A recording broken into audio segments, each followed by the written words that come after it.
मेरे फादर हमेशा ये कहते थे, ये सब कुछ इतना मेरे पास है, इतना मैं कर सकता हूँ, आगे तुमने खुद करना है, किसी से डरने की जरूरत नहीं है, सच बोलो कोई मसला नहीं है। बोनेट पे आके यूं खड़े हो जाते हैं।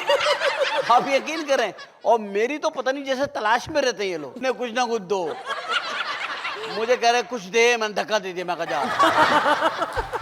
नहीं, आज जाहिर बात है, एक औरतें क्या कर सकती हैं, एक लड़की उस वक्त, आप एक कम उम्र एक स्टूडेंट थी, हक के लिए बात करें या ख़वातीन के लिए बात करें, ये शुरू से ही आप में थी ये चीज़ें? जी, ये मुझे विरसे में मिला है। ये आपके विरसे में है? जी बिल्कुल। मेरे फादर जो है वो एटॉमिक एनर्जी कमीशन में थे और हम 5 बहन भाई थे। तो मेरे फादर हमेशा ये कहते थे, ये सब कुछ इतना मेरे पास है, इतना मैं कर सकता हूँ, आगे तुमने खुद करना है, किसी से डरने की ज़रूरत नहीं है, सच बोलो कोई मसला नहीं है, तकलीफ़ होगी थोड़े दिन होगी। तो ये मुझे विरसे में मिली है बात। कि सच बोलो, तकलीफ तो होगी लेकिन थोड़े दिन होगी, फिर खुद ब खुद वो सच आपको आपकी मंजिल पे ले जाएगा। जी हाँ, बहुत से लोग थोड़ी सी कैद से घबराकर भाग गए, मैं अपने वतन में रही, डिप्टी स्पीकर हूँ, अपनी पार्टी को कभी नहीं छोड़ा और मेरी पार्टी वाहिद पार्टी है जो मुल्क के चारों सूबों में मौजूद है, मरकजी सियासत। क्या आपने कितने तो छोटी लाइनों में पूरी हिस्ट्री इतनी बड़ी बयान कर दी, तो आपने एक जुर्रत का मुजाहरा किया। अच्छा, मैं वो गुस्से की बात कर रहा था, कभी आपको इस बात पे गुस्सा आता है कि आप देखती हैं कि आपको सड़क के ऊपर ये फ़कीरों पे गुस्सा आता है जो मांगने वाले हैं? इन पे तो मुझे तरस आता है, इन मगर ये तो पर प्रोफेशनल है। जी हाँ, लेकिन हमारी मजबूरी ये है कि ये इतने परफेक्ट हैं कि हम इन्हीं को ही देते हैं। मतलब ये अपने काम में इतने माहिर हो चुके हैं बिल्कुल, हम कि हमें इन पे तरस आ जाता, हम फकीर भी इन्हीं को समझते। हालांकि ये निकले हुए हैं हमें फकीर करने की मुहिम पे। बिल्कुल बिल्कुल निकले हुए हैं, लेकिन इनके पास इतना अच्छा इनके इनका साथ आर्ट है कि आर्ट इनको है। मालूम है कि किसको क्या दुआ देनी है। मुझे बहुत अफसोस होता है, खास तौर पे बच्चों बच्चे, को। मुझे भी एक दिन बहुत अफसोस हुआ, सर्दी की वाक़या, हकीकत बता रहा हूँ मैं, लाहौर के अंदर मैं परफॉर्मेंस करके निकला रात को 2-2:30 बजे, तो बिल्कुल सन्नाटा, उस सन्नाटे में सर्दी में एक लड़का घसीटता हुआ पैरों से ना यूं यूं करता हुआ आया, गाड़ी के पास मेरी ऐसे हाथ किया, रुक गया और फिर मुझसे कहने लगा, भाईजान मैंने उसकी हालत ही देख ली, मुझे पड़ता था, मैं अंदर हीटर चला के बैठा हुआ था अपनी गाड़ी में। मैंने गाड़ी का शीशा उतारा और मैंने उसे 500 रुपये दिए। मैंने कहा, बेटा कोई पैंट ले लो, कोई स्वेटर ले लो, लन्ना बाजार से ले लो, लेकिन ले लो ताकि पहनो, तुम इतनी ठंड में तुम ये ने कैसी पतलून है एकदम फटी हुई सी पहनी हुई है। कहला, बहन मेरे पास पैसे नहीं है। मैंने कहा कोई बात नहीं, और मैंने कहा चला करो, हिम्मत करो, मांगो मत, खड़े हो। अब मुझ में एक वली टाइप का आदमी जागा बेदार हुआ, और मैंने कहा खड़ा हो बेटा, खड़ा हो, हिम्मत कर, ये ले 1000 रुपया ले, खड़ा हो। बा खुदा मैं आपको बता रहा हूँ, वो खड़ा हुआ और भाग गया।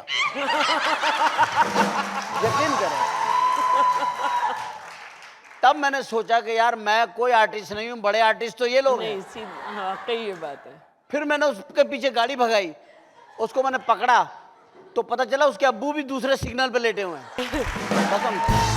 बिल्कुल। एक तो चलो ये फकीर हैं, औरतें हैं, ये हैं, आप आज बन के आ गए, ये आ गए, एक वो जो खुसरे आ गए हैं, जो ख्वाजा सरा आ गए हैं, इन्होंने तो मेकअप कर करके बोनेट पे आके यूं खड़े हो जाते हैं।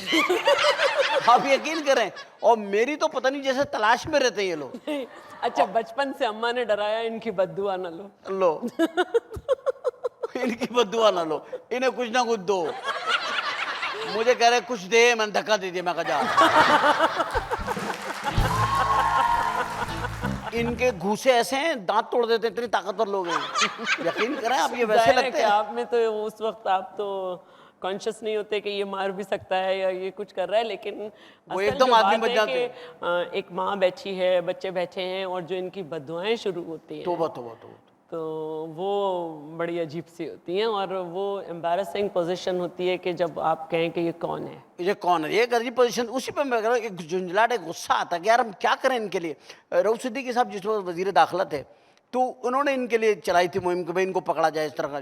तो मैं उस वक्त उनके साथ, तो यकीन कीजिए मुझे पता है ये असली है कि नकली है। मैं साथ साथ बैठ के मैं कहा इधर उड़ा लो, तो वो मुझे बड़ी बदुआएं दे देते, देखना उमर शरीफ देख क्या होगा। मैं कहा जो होगा होगा, होने दे जो होगा। कह रही देखना, तू देखना, तूने मधुबाला का दिल दुखाया, तू देखना। कौन मधुबाला? मैं हैरान हूं, मधुबाला कौन है? वो पता चला अपने आप को मधुबाला कह रहे। एक खुसरा आया, आंखें यूं और काला रंग और 2 दांत टूटे हुए, और मैंने कहा तुम कौन हो? कहता मैं बाबर शरीफ हूं। बहरहाल क्योंकि शरीफों के जिक्र से हमने शुरू किया था और बाबर शरीफ का नाम लिया तो हम फिर शरीफों पर आ गए, शरीफ आ गए तो शराफत से हम, इससे पहले कि हमें ऊपर से आवाज़ आए, हम बड़े शरीफाना तरीके से एक छोटी सी ब्रेक लेते हैं और आते हैं ब्रेक के बाद वापस और गुफ्तगू कर रहे हैं इस वक्त हम डिप्टी स्पीकर सिंध असम्बली मोहतरमा शैला रज़ा से, और वापस आके दोबारा इनसे बात करते हैं। Thank you very much.